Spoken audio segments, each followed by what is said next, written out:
Ladies and gentlemen, if you're getting the error awaiting endpoint on Discord, today I'm going to show you exactly how you can fix that. So let's dive in.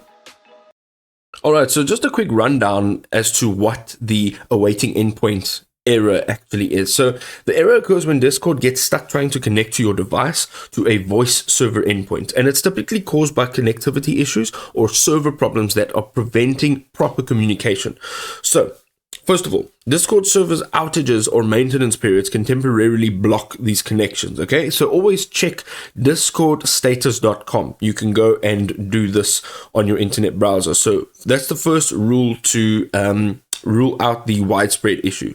If this is still not working, it could be due to an unstable internet, a slow connection, or network congestion, and this could prevent Discord from establishing a stable voice server connection. The next thing is your security interference. So you need to check your VPNs, proxies, firewalls, and antivirus software that could be blocking Discord's connection attempts. This could cause an endpoint error.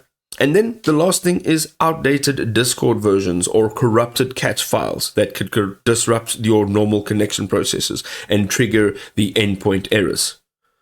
Here's a step-by-step solution. So visit discordstatus.com to confirm that there are no outgoing server outages. The next thing is to close Discord completely, restart your computer, and reboot your router or your modem. This could clear any temporary connection issues and refresh your network settings. Then temporarily turn off any VPNs or proxy services that might be interfering with your Discord's ability to connect. And then within Discord, go into Discord server settings, voice and video, region override, select a different region that is closer to your location for better connectivity. Then you need to flush your DNS cache. So run the iconfig, and you can run this command in command prompt.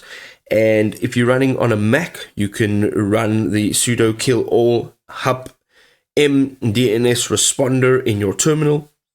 And then you can download the latest version from Discord's official website to fix any bugs and replace the current corrupted application files. And if you're still having issues, you may need to contact Discord support with a console log.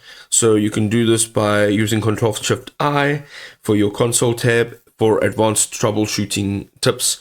And to keep Discord updated and stable, use a wired internet connection when possible to prevent any future connection problems, and make sure that you're doing regular maintenance that would probably prevent most endpoint errors. I hope this was helpful.